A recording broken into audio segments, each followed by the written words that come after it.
La situación de la educación en el Perú, el analfabetismo, está alcanzando niveles realmente que alarman en nuestra población.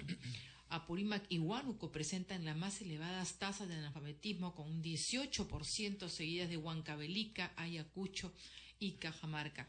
Estas cifras se desprenden de un informe que ha presentado un balance que acaba de hacer la red Ciudadanos al Día, y para hablar sobre este tema estamos con el señor Javier Valverde, gerente de formación de capacidades precisamente de Ciudadanos al Día. Muy buenos días, señor Valverde. Buenos días. Efectivamente, la educación, no cabe duda que es uno de los problemas más importantes de una sociedad, sobre todo en nuestros países, en América Latina, donde tenemos retos de crecimiento, de inclusión, de lucha contra la pobreza muy elevados, ¿no? ¿De dónde son estas cifras exactamente? Estas cifras son como fuente del Ministerio de Educación del año 2011, que muestran que en materia de analfabetismo, efectivamente, el promedio nacional alcanza el 7%. Sin embargo, si uno quisiera verlo desde el punto de vista de género, por ejemplo, lo que el estudio muestra es que en el área urbana las mujeres alcanzan el 6% de analfabetismo, y en el área rural sí, esta cantidad se eleva al 27%, ¿no? Es decir, las mujeres en el área rural presentan altos índices de analfabetismo, como más o menos cualquier persona podría estar sospechando, ¿no? Bueno, estamos viendo ahí pues que este llamado de atención, estas campañas que se hacían, sobre todo para que en zonas rurales las niñas accedan más a la educación, ha avanzado poco, ¿no? Por un tema también cultural de los padres que no envían a sus hijas a la escuela. Efectivamente, ¿no? Cuando uno ve el corte regional, lo que uno ve es que efectivamente las zonas o las regiones del país con mayores índices de pobreza son las que encabezan efectivamente las mayores tasas de analfabetismo, ¿no? Hay una correlación entre pobreza y analfabetismo, y hay un ciclo vicioso que está costando poder romper, para transformar la oportunidad de la educación en una vía efectiva para mejorar las condiciones económicas de esas familias, en particular las mujeres, que son las que tienen los índices más altos, ¿no? Pero ahora hay un tema también, ¿no? ¿Por qué dejan de estudiar estas mujeres en general? Ayer conversábamos con un representante del área de educación secundaria del Ministerio de Educación, y por ejemplo uno de los temas es porque precisamente no hay escuelas con nivel secundario en muchas zonas de nuestro país. Ello implica que los niños, al pasar a la secundaria, 12, 13, 14 años, deben de desprenderse de la familia. Y o me desprendo o continúo con ellos. Ciertamente, o ¿no? Estudio o me quedo con la familia. Exactamente, ¿no? Digamos, hay todavía una cultura muy arraigada en algunas regiones del país, donde los hijos terminan siendo un recurso puesto a disposición de la familia para generar ingresos y satisfacer necesidades básicas. Pero también porque no hay escuelas en su sitio, pues. También eso es cierto, ¿no? Pero acá hay un elemento que sí quisiera resaltar, ¿no? Los actores principales que van a hacer posible tener una educación de calidad son los maestros y los alumnos. Tener buenos maestros y tener buenos alumnos permiten efectivamente poder aspirar a una educación de calidad. Pero evidentemente, para tener buenos maestros hay una serie de factores detrás, digamos, de esta idea. Lo mismo pasa para tener buenos alumnos, ¿no? Cuando el alumno tiene un bajo nivel de alimentación, cuando uno tiene servicios de desagüe, de agua, probablemente este alumno no va a rendir, y vamos a encontrar los indicadores que se muestran en el dato posterior, ¿no? Que es qué tan bajo es el nivel de comprensión en áreas como las matemáticas y las comunicaciones. Son áreas básicas, y lo que muestra el estudio es que los datos son todavía bastante incipientes en relación a lo que se consigue en otros países, ¿no? Y recuerdo que en el último gobierno de Alan García se señalaba de que en lugares como Huancavelica y Ayacucho se había avanzado de manera importante en erradicar el alfabetismo. Las cifras que ustedes encuentran en estos lugares y en departamentos anexos, ¿qué señalan? En realidad todavía la tarea es ardua, ¿no? Lo que tendría que hacerse, y lo que entiendo se está haciendo, y la maduración parece que no está haciendo a la velocidad necesaria, es que el analfabetismo se ha concentrado en algunas regiones particularmente importantes, ¿no? Creo que por eso tenemos Apurímac, Huánuco, Huancavelica y Ayacucho, digamos, encabezan este ranking de regiones con tasas de analfabetismo bastante altas.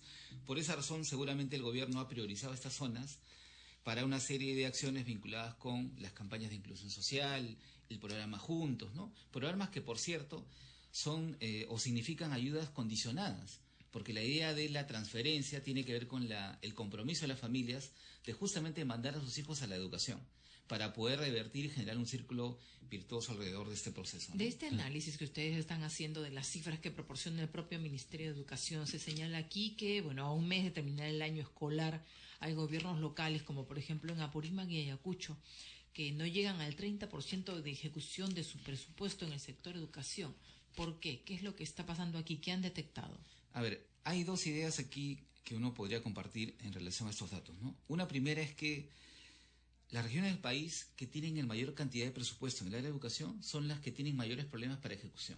Parece que tener muchos recursos, en vez de ser una solución, termina siendo un problema, ¿no? Bueno, si falta capacidad es peor, pues, ¿no? Exactamente, ¿no? Pero, digamos, no hemos logrado transitar de una gestión pública, en particular en las regiones, que aproveche la bonanza de recursos para transformar eso en mejores servicios, porque no hemos logrado también superar esta barrera de una cultura pública más acostumbrada a las carencias que a los excesos, ¿no? Entonces no sabemos gastar, no sabemos programar adecuadamente, tenemos dificultades de gestión que resultan evidentes y que se traducen efectivamente en niveles de gasto que no condicen con los resultados. Uno tendría que esperar que en las regiones donde el analfabetismo es grave, es donde mayor prioridad tendría que darse a todo el presupuesto destinado justamente a ese rubro, ¿no? Pero es lo que uno no encuentra.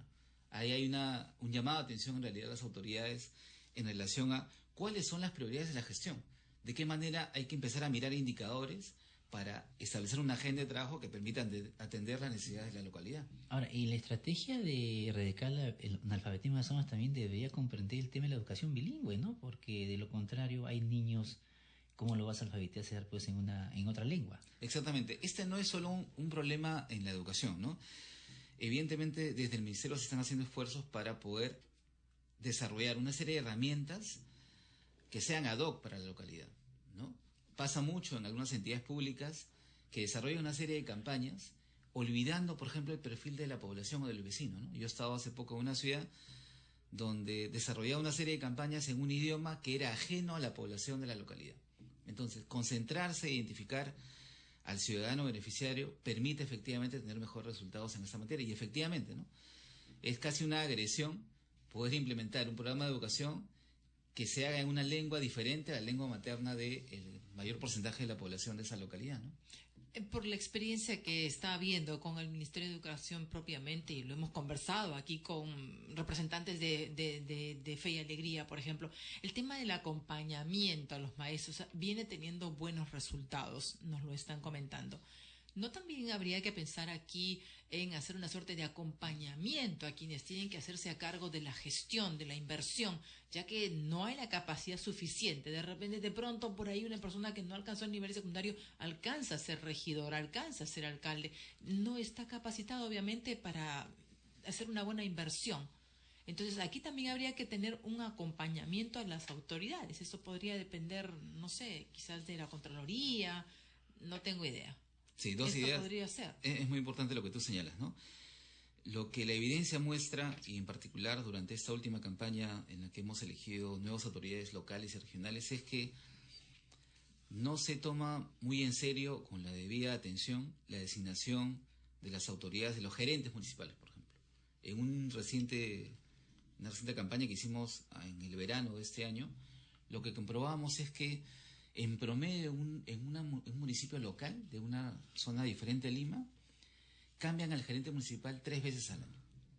Entonces, sin continuidad es muy difícil lograr resultados, es muy difícil lograr ¿Y de dónde que lo traen esos planificado... gerentes? ¿Quiénes son? Y esa es la segunda reflexión, que hay una confusión entre el que me ayuda en la campaña, el que me apoya en el proceso de poder llegar al sillón municipal o regional, y determinar las competencias necesarias para poder cumplir un cargo, ¿no? Lo que requiere un funcionario público en ese tema y en otro son básicamente dos condiciones. Tiene que ser una persona honesta, íntegra. Se habla mucho que en las localidades, en provincias, el maestro es un buen candidato porque es una buena persona. El vecino tiene una reputación destacable y es reconocido por la población. Es necesario que sea honesto y íntegro, por supuesto, pero además tiene que mostrar capacidades para el cargo, porque la gestión pública principalmente son resultados. Y ahí es donde fallamos.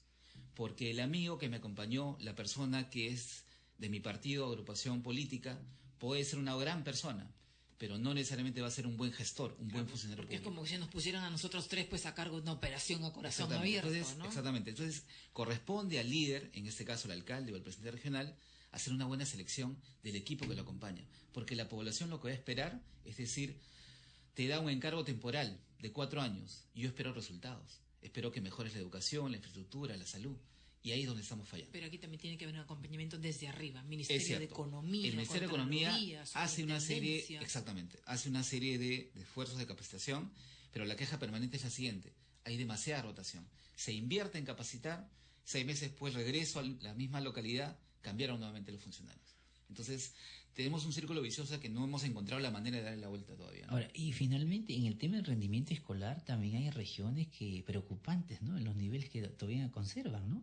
Exactamente, ¿no? Tenemos, según la información de este estudio, que en algunas regiones el rendimiento en realidad deja mucho que desear, ¿no? Tenemos, por ejemplo, regiones, básicamente Loreto, Ucayali, donde el rendimiento escolar en áreas como las matemáticas y la comprensión lectora es bastante bajo. Son mucho más bajos que el promedio nacional. Es mucho más bajo, ¿no? Y es preocupante porque, y ahí nuevamente entramos al círculo vicioso, ¿no? Si a la edad escolar, que es la edad formativa, no adquirimos las habilidades y competencias básicas para comprender una lectura, para hacer un análisis de un contenido, para poder hacer una operación matemática básica, Y este marco posteriormente para todavía. vamos a tener una barrera infranqueable para mejorar nuestros niveles de Si ingreso. no se aprendió a tiempo. Exactamente. Ok. Muchas gracias al señor Javier Valverde, gerente de formación de capacidades de Ciudadanos al Día, por traernos esta importante información y análisis, desprendida de las propias cifras oficiales. Gracias. Una pausa y volvemos. Ya volvemos con 2x2. La Navidad es, por un lado, una celebración